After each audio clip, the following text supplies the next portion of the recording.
السلام علیکم مزید طالبات، امید کرتی ہوں کہ آپ لوگ خیریت سے ہوں گے۔ کیونکہ کرونا وائرس کی وبا آئی ہوئی ہے، اس لیے تمام کالجز اور اسکول بند ہیں اور حکومت نے اب آن لائن کلاسز کا اجرا کیا ہے۔ اس سلسلے میں آج ہم سال دوم کی مطالعہ پاکستان کا باب نمبر 1 اسلامی جمہوریہ پاکستان کا قیام، جس کا نام ہے، اس کا سٹارٹ کریں گے۔ اور سب سے پہلے ہم لوگ جو پڑھیں گے وہ ہے نظریہ پاکستان۔ اس چیپٹر میں ہم لوگ جدوجہد پاکستان کے بارے میں پڑھیں گے کہ پاکستان کس طرح حاصل کیا گیا، کتنی قربانیوں کے بعد، اور کس طرح حاصل کیا گیا، کیا کیا واقعات جو ہیں وہ اس کے پاکستان کو حاصل کرنے میں مسلمانوں کو فیس کرنے پڑے۔ اس سلسلے میں سب سے پہلے ہم لوگ جو سٹارٹ میں سوال ہے وہ ہے نظریہ پاکستان، اس کے بارے میں پڑھیں گے۔ نظریہ پاکستان کیا ہے؟ سب سے پہلے نظریہ پاکستان کو سمجھنے کے لیے سب سے پہلے یہ سمجھنا ضروری ہوگا کہ نظریہ کیا ہے۔ نظریہ کو انگلش میں آئیڈیالوجی کہتے ہیں۔ تو عزیز طالبات، نظریہ بیسیکلی ایک سوچ اور فکر کا نام ہے۔ جب یہ سوچ اور فکر جنرلائز ہوتی ہے اور بہت سارے لوگ اسی سوچ کو اپنا لیتے ہیں اور پھر اس کے لیے جدوجہد کرتے ہیں اور پھر وہ سوچ حاصل کرتے ہیں، تب اس کو نظریہ کہا جاتا ہے۔ جیسے کہ پاکستان کا جو نظریہ ہے وہ پہلے ایک سوچ تھی۔ 1940 سے پہلے یہ پہلے ایک سوچ کا نام تھی۔ علامہ اقبال نے 1930 میں اپنی اس سوچ کا اظہار کیا تھا۔ اس کے بعد 1940 میں قائد اعظم کی سربراہی میں جو قرارداد پاکستان پیش کی گئی تھی اور مسلم لیگ کا اجلاس ہوا تھا، اس کے اندر اس سوچ کو نظریے کا روپ دیا گیا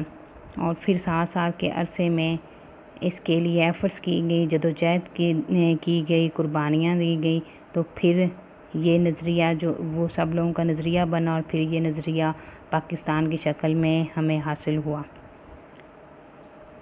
تو نظریہ پاکستان ہے کیا؟ نظریہ پاکستان بیسیکلی نظریہ اسلام ہے۔ مسلمان جو برصغیر میں رہتے تھے، وہ 1857 کی جب جنگ آزادی ہوئی ہے، جب انگریز مکمل طور پہ قابض ہو گئے تھے، تو انہوں نے طرح طرح کے مسلمانوں کے اوپر ظلم کیے تھے، تو مسلمانوں نے اور ہندو جو تھے وہ بھی ان کے ساتھ مل گئے تھے، تو اس لیے مسلمانوں مختلف اس طرح کے واقعات ہوئے جس سے مسلمانوں کو یہ اندازہ ہوا کہ اگر برصغیر سے انگریز چلے بھی جاتے ہیں تو پھر بھی جو ہے وہ اکثریت کی حکومت ہوگی، اور اکثریت اس وقت جو تھے برصغیر میں وہ ہندوؤں کی تھی۔ تو مسلمانوں کو یہ پتہ تھا کہ اگر برصغیر سے چلے جاتے ہیں تو ہندوؤں کی اکثریت ہے تو ان کی حکومت ہو جائے گی، تو اس لیے مسلمانوں نے اپنے اسلام کو بچانے کے لیے اور اپنی زندگیاں اسلام کے مطابق گزارنے کے لیے انہوں نے مطالبہ پاکستان کیا، اور پھر اس کو حاصل کرنے کے لیے قائد اعظم کی رہنمائی میں انہوں نے قربانیاں دی اور پھر 1947 میں پاکستان حاصل ہوا۔ تو عزیز طالبات، بیسیکلی جو نظریہ اسلام ہے وہی نظریہ پاکستان ہے کہ جو مسلمان تھے وہ ایسا خطہ چاہتے تھے جہاں پہ وہ اپنے اسلام کے اصولوں کے مطابق زندگی گزار سکیں۔ تو اس سلسلے میں اب ہم جو پڑھیں گے وہ ہے قائد اعظم اور نظریہ پاکستان، اور یہ سوال نمبر 2 ہے اس باب کا، اور جو ہے کہ نظریہ پاکستان کی وضاحت قائد اعظم کے ارشادات میں کریں۔ تو طالبات دیکھیں کہ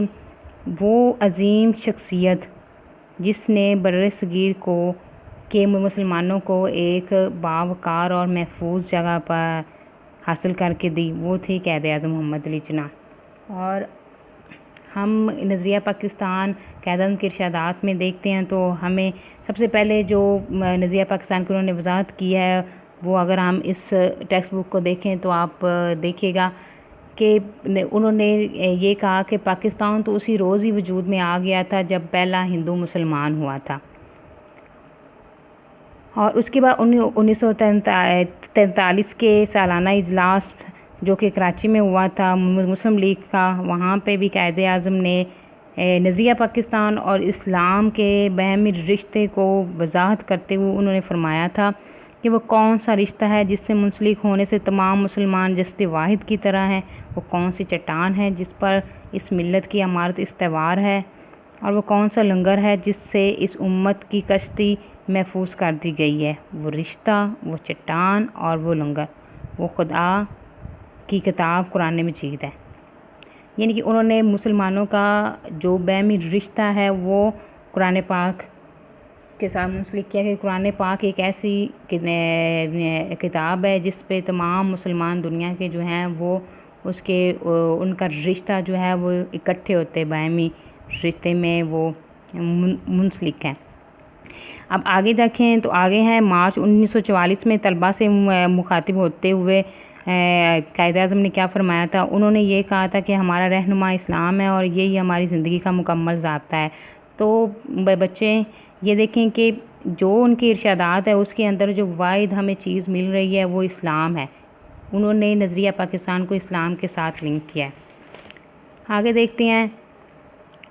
نیکسٹ پیج پہ کہ 21 مارچ 1948 کو ڈھاکہ کے عوام سے خطاب کرتے ہوئے انہوں نے کہا تھا کہ میں چاہتا ہوں کہ آپ سندھی، بلوچی،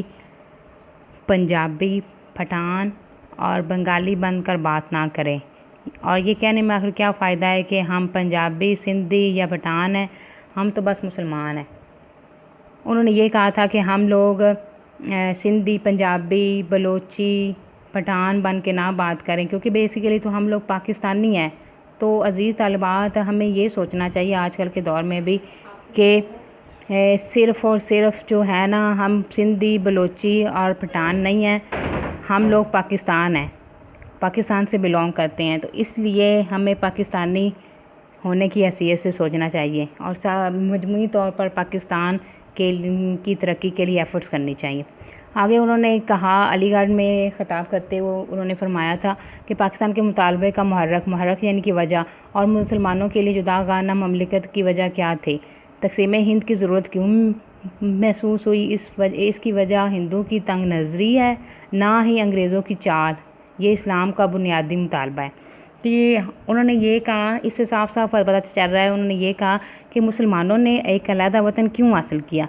کیا انہوں نے انگریزوں سے تنگ آ کے کیا ہے یا ہندوؤں کی وہ اکثریت سے تنگ تھے؟ انہوں نے صرف اور صرف اس لیے حاصل کیا کہ یہ والے جو سارے تھی وجوہات یہ بھی ساتھ تھی، لیکن جو ان کی بیسک وجہ تھی وہ یہ تھی کہ وہ ایک ایسا خطہ حاصل کرنا چاہتے تھے جہاں پہ وہ اکٹھے رہ کے اور آزادی سے اپنے اسلام کے اصولوں کے مطابق زندگی گزار سکیں۔ اسی لیے انہوں نے ایک جگہ پہ اور بھی فرمایا تھا کہ ہم پاکستان کا خطہ اس لیے حاصل کر رہے ہیں کہ وہاں پہ اسلام کئی تجربہ گاہ بنا سکیں، یعنی کہ وہاں پہ اسلام کے اصولوں کے مطابق زندگی گزار سکیں۔ اور قائد اعظم نے برِ صغیر کی تاریخی تناظر میں موقف اختیار کیا کہ جنوبی ایشیا کے مسلمان ہرگز اقلیت میں نہیں ہیں،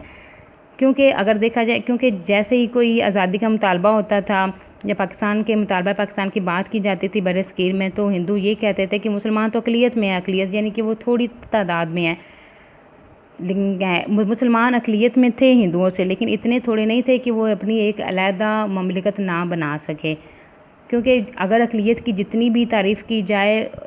اس کے اوپر، قومیت کی جتنی بھی تعریف کی جائے اس کے اوپر مسلمان جو تھے ان میں اس تعریف کے اوپر پورا اترتے تھے۔ وہ ایک مکمل قوم تھے اور حق رکھتے تھے کہ جن علاقوں میں ان کی اکثریت ہے وہاں پہ ایک علیحدہ ریاست قائم کر لیں۔ تو یہ ہمارا آج کا لیکچر تھا، ہوپس ہو کہ آپ لوگ اس سے استفادہ کریں گے، اور انشاءاللہ تعالی نیکسٹ ہم لوگ پڑھیں گے نظریہ پاکستان کے اجزائے ترکیبی۔ آپ اپنا بہت خیال رکھیے گا، خدا حافظ۔